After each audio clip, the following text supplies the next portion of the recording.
যদি কেউ সন্ত্রাস, মাদক, অপরাধ জগতের সাথে যুক্ত থাকে এবং সে যদি আমার দলেরও হয়, তার প্রতি আমাদের জিরো টলারেন্স থাকবে সব সময়। আমাদের চোখে বন্দর ও নগর একই মায়ের সন্তান, আমাদের সম্পর্ক অবিচ্ছেদ্য। আপনারা ইতিমধ্যে দেখেছেন গত 3 দিন আগে কদম রসুল সেতুর পরীক্ষামূলক পাইলিং শুরু হয়েছে। আমরা আশা করি অচিরেই কদম রসুলের সেতুর মূল কাজ শুরু হবে। আমরা এই মঞ্চ থেকে তার জোর দাবি জানাই। নারায়ণগঞ্জ একটি গুরুত্বপূর্ণ শিল্প ও বাণিজ্যিক জেলা হওয়া সত্ত্বেও আজ এখানে কোনো পাবলিক বিশ্ববিদ্যালয় বা সরকারি মেডিকেল কলেজ নেই। এটা নারায়ণগঞ্জবাসীর সাথে অবিচার।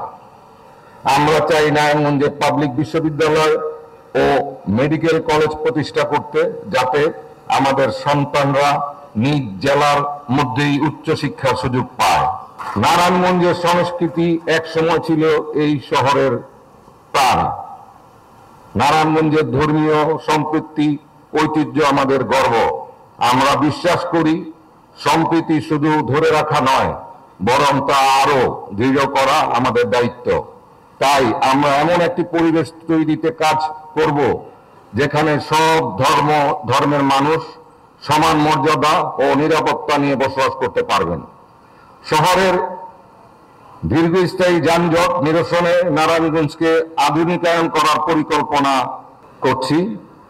তারই ধারাবাহিকতায় যানজট নিরসনে ইতিমধ্যে আমাদের কিছু স্বেচ্ছাসেবক নিয়োজিত আছে ট্রাফিক ব্যবস্থায়। নারায়ণগঞ্জ একটি গুরুত্বপূর্ণ শিল্প নগরী, তাই আমরা চাই শিল্পবাহী আমদানি রপ্তানিমুখী যানবাহনের জন্য একটা পৃথক রোড নির্মাণ করা হোক। এতে করে সাধারণ জনগণের চলাচলের রাস্তা যানজট মুক্ত থাকবে এবং নগর জীবন আরো স্বস্তিদায়ক হবে। নারীদের নিরাপত্তা, শিক্ষা, কর্মসংস্থান আমাদের অগ্রাধিকার। নারী নিরাপত্তা হেল্পলাইন ও সেফ জোন চালু করার পরিকল্পনা রয়েছে।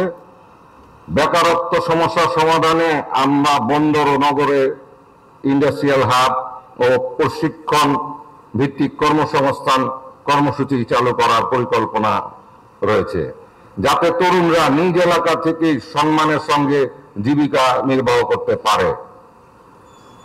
মেট্রো রেল MRT-2 প্রকল্প থেকে নারায়ণগঞ্জকে বাদ দেওয়া নিঃসন্দেহে একটি অবিচার।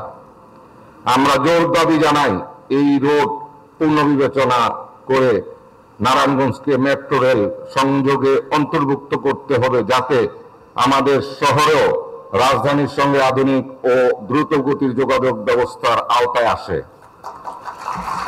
আমরা চাই নারায়ণগঞ্জকে স্মার্ট সিটি হিসাবে গড়ে তুলতে, যেখানে থাকবে ডিজিটাল নাগরিক সেবা, CCTV নির্ভর নিরাপত্তা ব্যবস্থা। আমাদের লক্ষ্য একটাই, নিরাপদ, আধুনিক, কর্মসংস্থানমুখী ও শিক্ষার কেন্দ্র হিসাবে নারায়ণগঞ্জকে গড়ে তোলা, যেখানে প্রতিটি মানুষ গর্ব করে বলতে পারবে, এটাই আমার শহর, এটাই আমার নারায়ণগঞ্জ।